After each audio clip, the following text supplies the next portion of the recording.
मुगल साम्राज्य के बारे में कौन नहीं जानता। आजकल बच्चे भले ही मारवाड़ा और मराठा के इतिहास के बारे में नहीं जानते हो, पर उन्हें मुगलों का इतिहास बहुत ही अच्छे से याद है। जैसे कि बाबर का बेटा हुमायूं, हुमायूं का अकबर, अकबर का जहांगीर, जहांगीर का शाहजहां और शाहजहां का औरंगजेब। मेरी ही तरह यह लाइन आप सभी को भी बहुत ही अच्छे से याद होगी, क्योंकि हमें बचपन से ही यह पढ़ाया जा रहा है। हमें हमारी खुद की 5 पीढ़ियों के नाम याद नहीं है, पर हमें मुगलों की 5 पीढ़ियों के नाम बहुत ही अच्छे से याद है।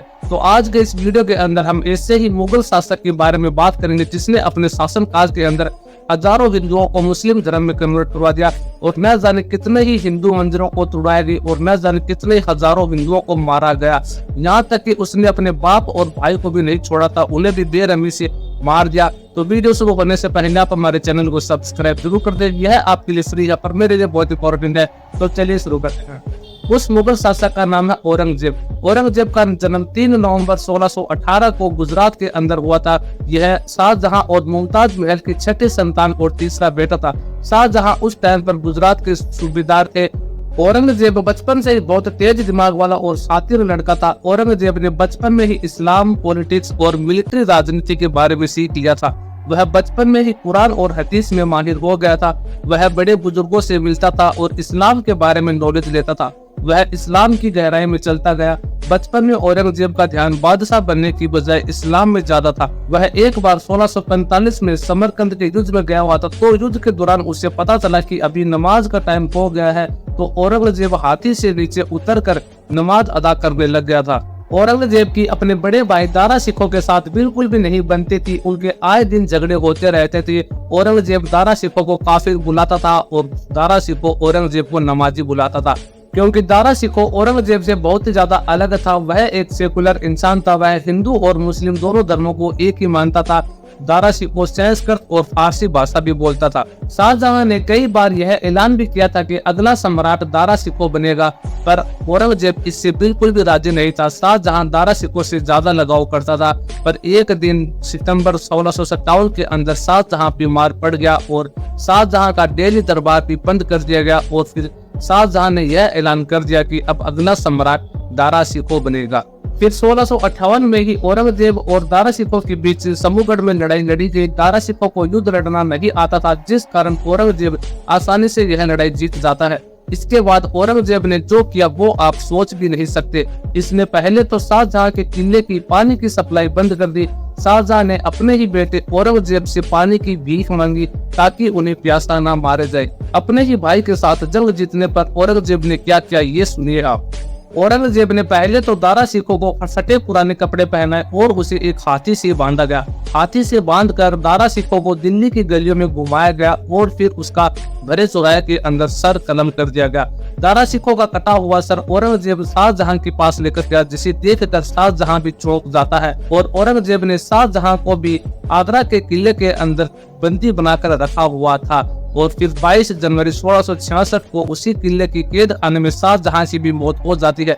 अपने भाई दारा सिखों को मारने के बाद अगला सम्राट औरंगजेब बनता है और उसने अगले 50 सालों तक भारत पर राज किया। इन 50 सालों के अंदर एक मुगल एम्पायर बहुत ही लंबा चौड़ा एम्पायर बन जाता है। औरंगजेब एक कट्टर मुसलमान था और वह पूरे भारत को एक इस्लामिक स्टेट बनाना चाहता था, जिसके लिए औरंगजेब ने कई इस्लामिक रूल्स भी लागू किए। उसने एक शरिया कानून भी लागू किया, जिसमें पब्लिक प्लेस में दारू पीना या भांग पीना पूरी तरह से बैन कर दिया गया। उसने अपनी राज्यसभा में गाना गाना भी बैन कर दिया, क्योंकि उनकी नजर में नाच गाना इस्लाम के खिलाफ है। औरंगजेब ने अपने शासनकाल में कई हजारों नॉन मुस्लिम्स पर दबाव डाला उनको इस्लाम में कन्वर्ट करने के लिए। इसके लिए उसने जजिया नाम से ही टैक्स लागू किया। यह टैक्स इस्लामिक स्टेट में उन लोगों पर लगाया जाता है जो अपना खुद का धर्म फॉलो करना चाहते हैं। जैसे अगर आप मुस्लिम नहीं है तो आपको एक टैक्स देना होगा।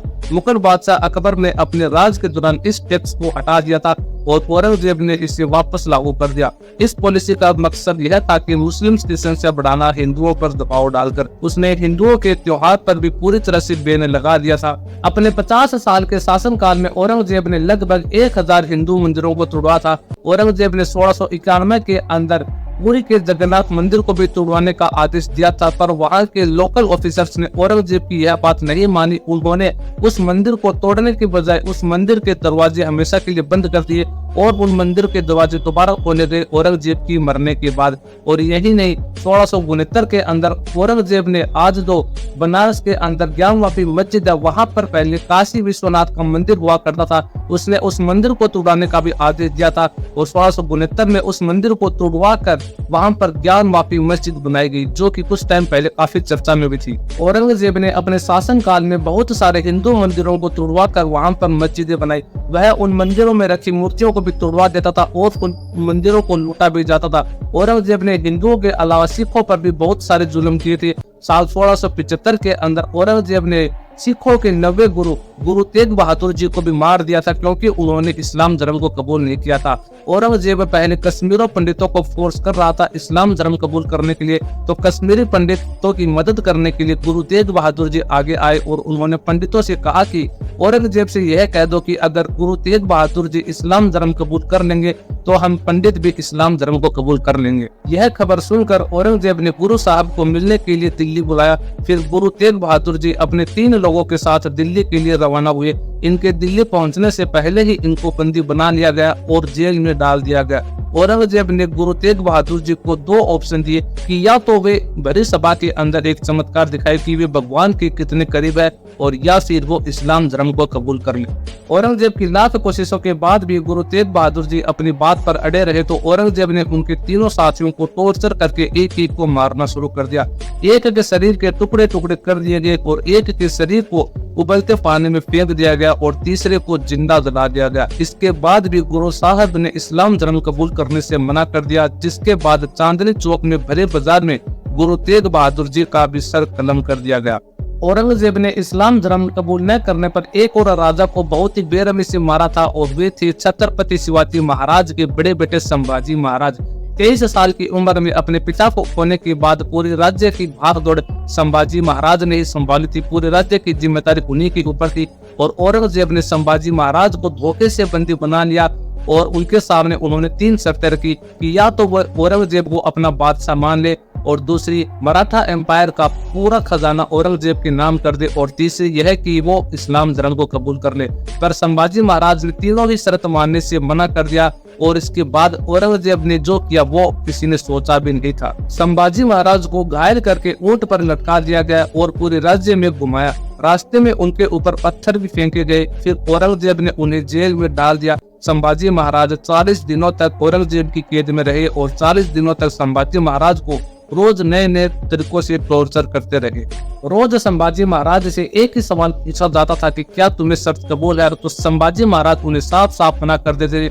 और इसके बाद उन्होंने संभाजी महाराज के एक एक नाखूनों को जड़ से उखाड़ दिया। उनकी आंखों में लाल मिर्ची डाली गई और गर्म औजार करके उनकी खालों को चीरे गया, और गर्म लोहे के सरिये करके उनकी आंखों में डालकर उन्हें अंधा कर दिया गया। संभाजी महाराज की एक एक अंगुली को काटा गया, उनकी जुबान को भी काट दिया गया, उनके हाथ पैर तोड़ दिए गए और उनके शरीर के टुकड़े टुकड़े करके नदी में फेंक दिया गया। और इस तरह 11 मार्च 1689 को संभाजी महाराज की मृत्यु हो जाती है।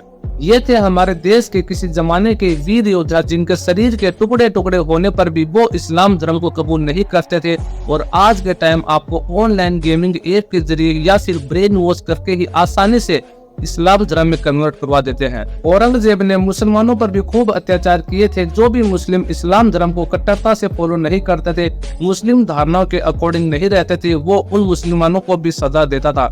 औरंगजेब कभी भी अपने ही लोगों के लिए अच्छा बादशाह नहीं बन पाया। मुगलों ने भारत देश पर 300 सालों तक राज किया था। भारत के लोगों पर इतने सारे जुल्म किए जिसकी कोई हद ही नहीं है, जैसे हिंदुओं को मार देना, उनका जबरन धर्म परिवर्तन करवा देना, मंदिरों को और गुरुद्वारों को तोड़ देना, मंदिरों को लूटना और भगवान की मूर्ति तोड़ देना। इतने सारे जुल्म होने के बाद भी हमें मुगलों का इतिहास उनके ही पॉइंट ऑफ व्यू से ही सिखाया और समझाया जाता है। औरंगजेब के बारे में हमें हमेशा ही यह पढ़ाया गया है कि वो एक बहुत ही बेहतरीन बादशाह था। उसने अपने शासन काल में बहुत से अच्छे काम किए और बुरी चीजों का खात्मा किया, पर यह एक आधा अधूरा सच है।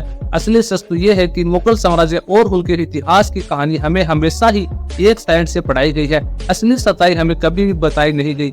हमें किताब के अंदर यही पढ़ाया गया कि शाहजहां ने अपनी बेगम मुमताज की याद में ताजमहल को बनवाया था, पर हमें कभी भी यह नहीं बताया कि उस मुमताज के मरने के बाद शाहजहां ने अपनी ही बेटी के साथ शादी कर ली थी। क्योंकि वो मुमताज की तरह दिखती थी। क्या यही है प्यार की निशानी? बुंदेला मीर 76 साल ने अपने खंजर पर जहर लगाकर औरंगजेब के एक चीरा लगा दिया था, जिस कारण औरंगजेब 3 महीनों तक बेड पर पड़ा तड़पता रहा और 3 मार्च 1707 ईस्वी को औरंगजेब की मृत्यु हो जाती है। तो दोस्तों, आप बताइए मुगलों का इतिहास के बारे में आपका क्या कहना है? कमेंट सेक्शन में जरूर बताना और इसी तरह की अमेजिंग वीडियो के लिए आप हमारे चैनल को सब्सक्राइब और वीडियो को लाइक जरूर कर देना। मिलते हैं अगली वीडियो के अंदर।